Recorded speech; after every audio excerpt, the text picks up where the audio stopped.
महाराज जी, ये प्रश्न हम एक सामाजिक उसके लिए रख रहे हैं। महाराज जी, बहुत सारे ऐसे जोड़े होते हैं जो पहले प्रेम करते हैं, फिर विवाह भी हो जाता है किसी तरह, या बलपूर्वक या भाग के, या जैसे भी घर वालों की सहमति से। फिर क्या होता है आगे चल के, जब एक दूसरे के बारे में पता लगता है और फिर उनकी कमियां नजर आती हैं, फिर वो और ज्यादा धोखाधड़ी या और कहीं संबंध है उसके, या पहले भी संबंध थे, तो महाराज जी फिर इतना ज्यादा हो जाता है कि अब ना घर के रहे ना घाट के रहे। माता पिता की इज्जत भी दाव में लग जाती है, अगर छोड़ते हैं, अगर पकड़ते हैं तब भी लगी हुई थी।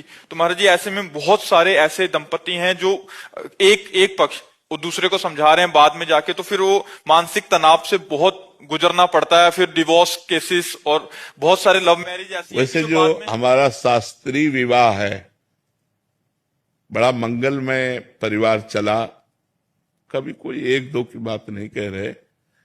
जो हमारी शास्त्रीय पद्धति है सनातन धर्म की, 10 बार लड़का और लड़के के परिवार का परिचय लिया जाता था जाके। गुप्त रूप से भी लोग जाते थे, आसपास व्यवहार में बैठे, भैया राम राम, ये पड़ोसी कैसे हैं आपके, तो वो सब पता लगाते थे।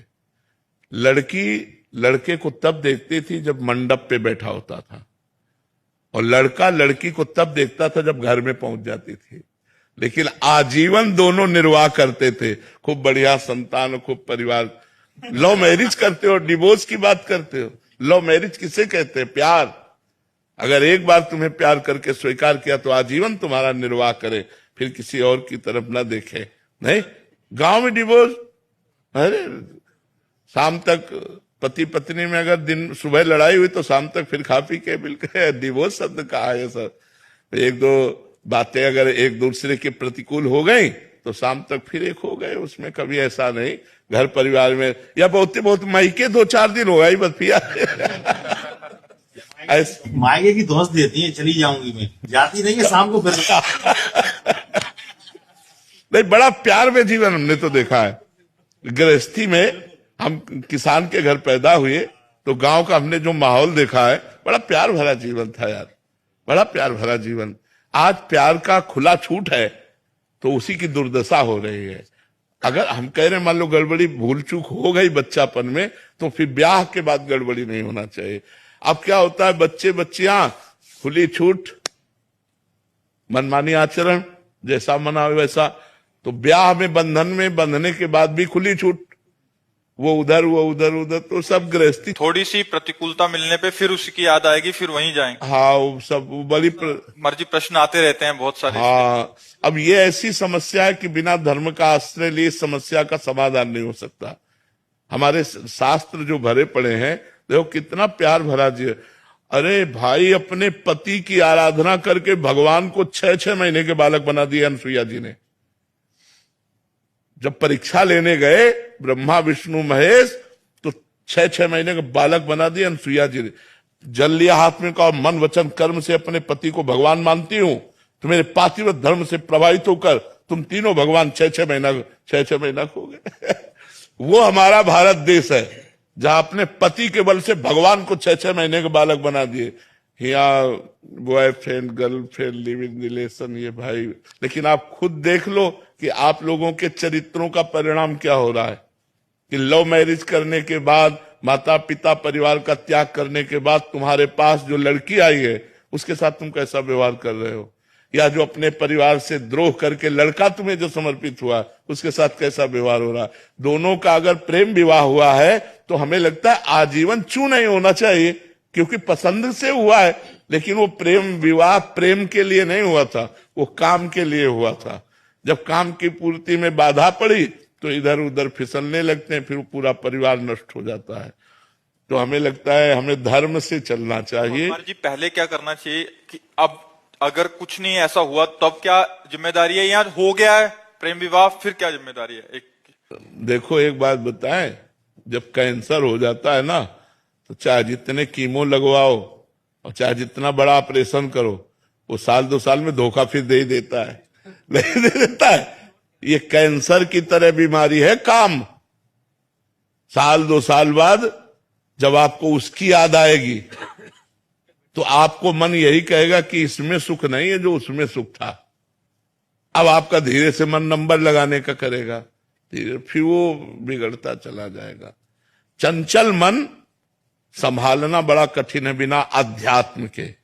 अवसर आने पर दोनों फिसल जाओगे। इसलिए हमें लगता है कि हमारे धर्म से चलना ही ठीक है। ये जो नई पद्धति चली है इसमें ठीक नहीं है, इसमें ठीक नहीं है। अगर हम धर्म से देखो, बड़े बड़े साधु महात्मा चूक हो जाती तो फिसल जाते हैं। विचार करो, जिन्होंने साधना की है। आप लोग तो साधना नहीं करते, आप लोग तो चूक में पड़े हुए हो। अगर आप सुधारना चाहो तो पहले कसम खाओ दोनों कि अब तक जो हुआ हुआ हम कभी नहीं करेंगे। अगर ये कसम खा के ब्याह हो, आज से हम दोनों के दोनों हैं, कभी हम किसी को स्वीकार नहीं करें। बहुत बढ़िया यार जीवन चल जाए, लेकिन ऐसा नहीं हो पाता। पर आप बताओ, अगर आप प्रश्न करोगे ऐसे तो फिर हम उत्तर कहां से दें? उत्तर यही देंगे कि आप गलत हो, आप सुधार करो, आप धर्म से चलो। हमारे बच्चे, हमारी बच्चियां यदि धर्म से चलेंगे तो गृहस्थी बहुत बढ़िया बनेगी जाके। अगर अधर्म से चलोगे तो गृहस्थी बढ़िया नहीं बनेगी। जब हम अपने पति को स्वीकार कर लेते हैं, महीना 2 महीना 4-6 महीना या साल हो जाता है तो मन उब जाता है, क्योंकि मन को नवम नवम चाहिए। इसलिए मन को अध्यात्म के द्वारा रोका जाता है, धर्म के द्वारा रोका जाता है। कि हमारा धर्म नहीं कहता कि हम तुमको स्पर्श करें क्योंकि हमने ब्याह कर लिया है। अब नहीं, कोई अगर ऐसे नियम से चले तो भले गृहस्थी बनी रहे, नहीं तो जो आचरण चल रहे हैं उनमें मन चंचल हो रहा है, इंद्रियां अपवित्र हो रही हैं। वो इंद्रियां चंचल और अपवित्र मन वो कभी एक बंधन में बंध कर बहुत काल तक निर्वाह करे, असंभव।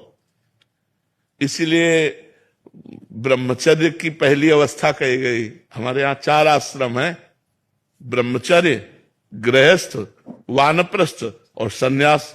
अपने भारत देश में सनातन धर्म में 4 आश्रमों की ऋषि मुनियों ने व्यवस्था की। पहला आश्रम सबके लिए ब्रह्मचर्य है।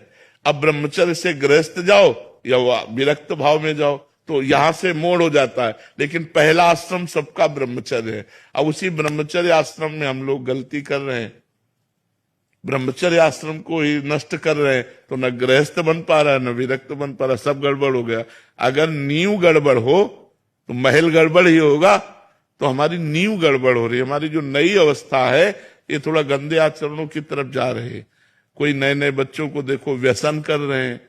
भला व्यसन करने की अवस्था की अध्ययन करने की अवस्था है?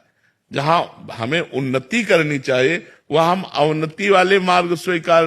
कोई गलत आचरण अगर हमारे ना हो बचपन से लेकर के 25 साल तक तो हम अच्छे विद्यार्थी बन सकते हैं। हम अपनी समाज सेवा के लिए किसी भी पद में जाएंगे, हम बहुत अच्छे बन जाएंगे। अब जब आप शुरू में ही नशा और व्यभिचार आदि दोष स्वीकार कर लिए तो आपकी जो नींव थी वो खराब हो गई। आप किसी भी पद में जाएंगे तो आप भ्रष्ट होंगे, आप उन्नतिशील नहीं होंगे, आप इधर उधर दृष्टि डालने वाले होंगे, आप घूस लेने वाले होंगे, क्योंकि आपका स्वभाव बन चुका है व्यसन करना, व्यभिचार करना। तो व्यसन और व्यभिचारी को अर्थ की अधिक आवश्यकता होती है। तो आप उसे अर्थ चाहिए, चाहे धर्म से मिले चाहे अधर्म से मिले।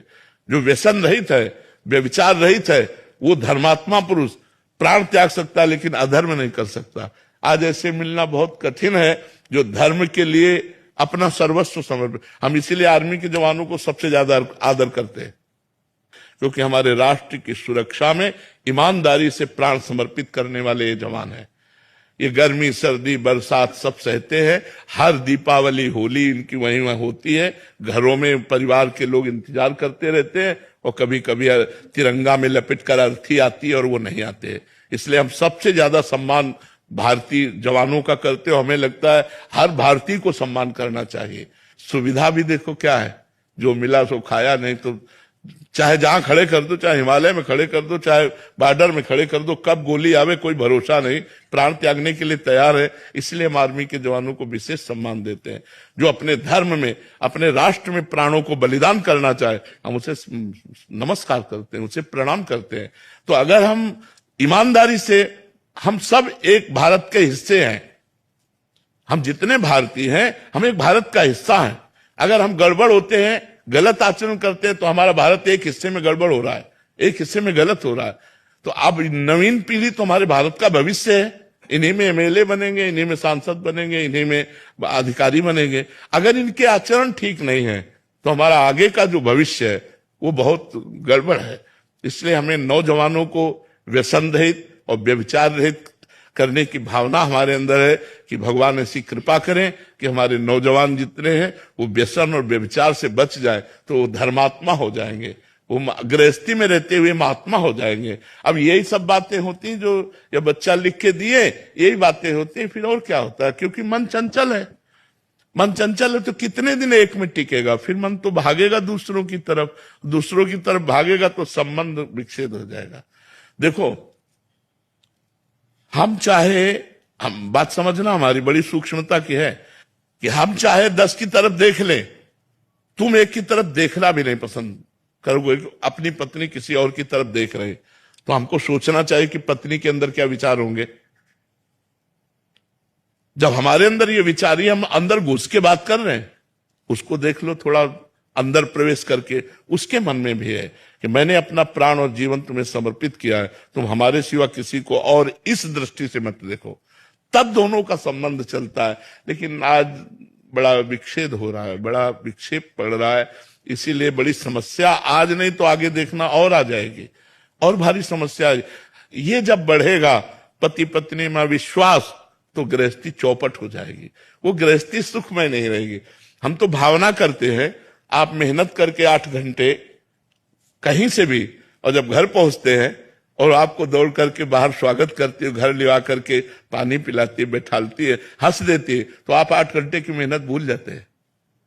बच्चे छोटे छोटे पापा कह करके दौड़े तो आप खुश हो जाते हैं। अब वो तुमसे बात नहीं कर रही, वो और ही जगह दृष्टि लगाए तुम, और क्या नरक भरी जिंदगी है कि नहीं। थोड़ा सा विश्वास करो। अब अपना बच्चा है, हम उसे प्यार नहीं कर सकते, वो बंटवारा कर दिया, सरकारी बंटवारा, कि बच्चा उसके पास है, वो उसके। ये क्या है सर यार, जीना है तो प्यार से जीना सीखो, वो धर्म से होगा। लोग धर्म की तरफ नहीं देख रहे, और धर्म ही आपको प्यार देगा, धर्म ही आपकी सुरक्षा करेगा, धर्म ही आपको बलवान और धनवान बनाएगा। लेकिन लोग धर्म का त्याग कर रहे हैं, इसीलिए ये सब दुर्दशा हो रही है।